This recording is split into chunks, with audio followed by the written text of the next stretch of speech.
Assalamualaikum warahmatullahi wabarakatuh. Eh, Pada kesempatan kali ini, kami akan mempresentasikan tentang microcontroller 8051 dan sistem embedded. Sebelumnya, perkenalkan, kami dari kelompok Celeron. Nama saya Ailsa Syafa. Nama saya Farhan. Nama saya Muhammad Alfi Abdul.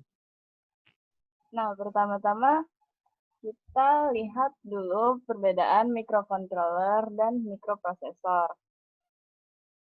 Pada microcontroller, dia CPU, ROM, RAM, EEPROM, input-output, peripheral sudah terintegrasi ke dalam satu chip, sedangkan mikroprosesor di chipnya hanya terdiri CPU dan IC pendukung.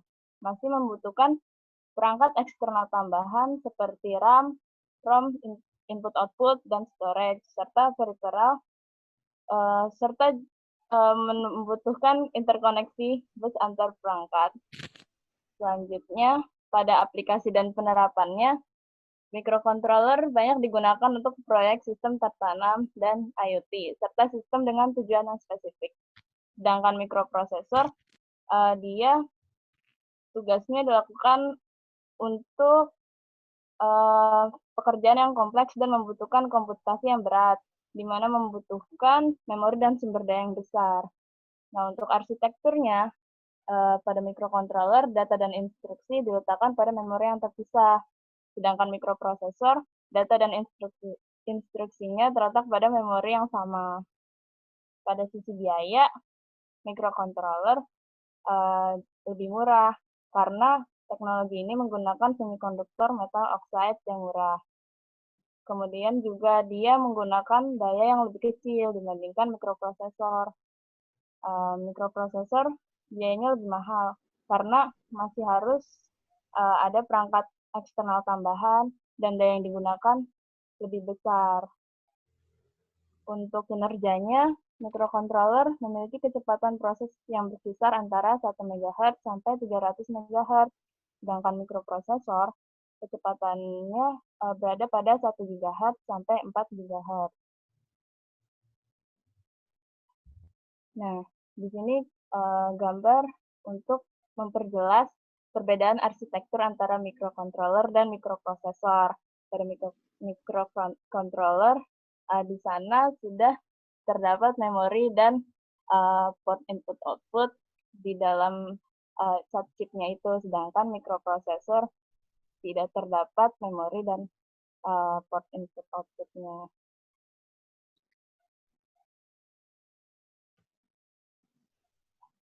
Oke, sistem embedded. Sistem embedded ini merupakan sebuah sistem yang dirancang untuk tugas tertentu. Nah, biasanya dia itu terintegrasi sama input-output dan juga microcontroller. Jadi, misalnya ada sebuah sensor yang punya fungsi tertentu, terus dihubungin ke microcontroller, kita bisa dapat datanya kayak gitu. Itu contoh dari sistem embedded.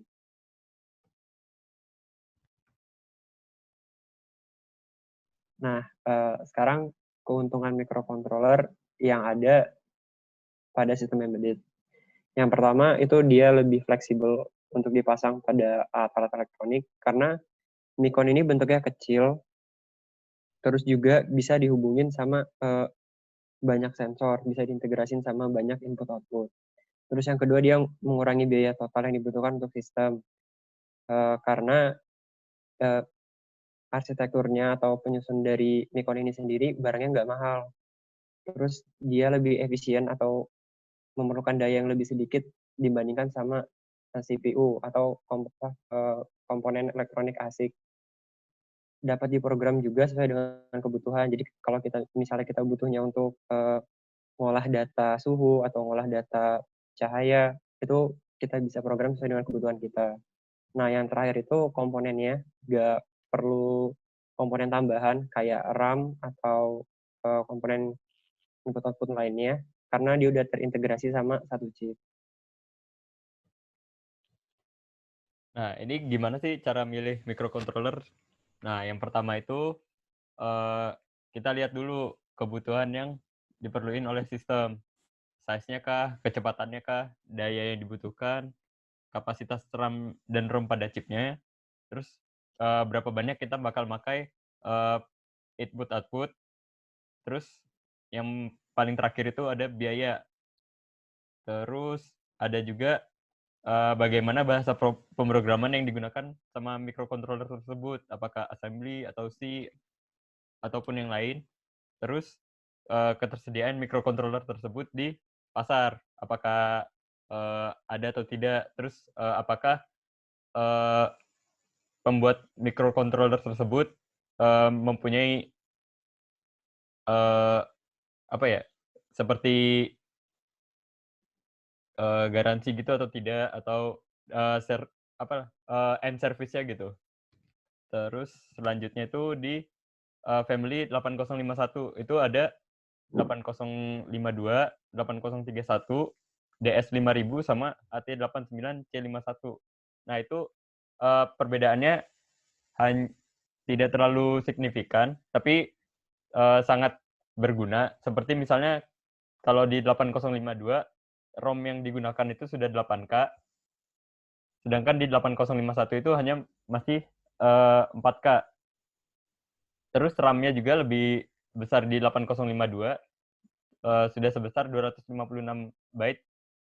Timer yang digunakan juga lebih banyak.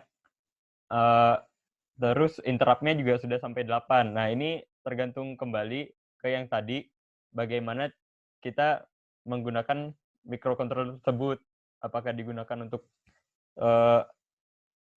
kerjaan yang besar atau tidak.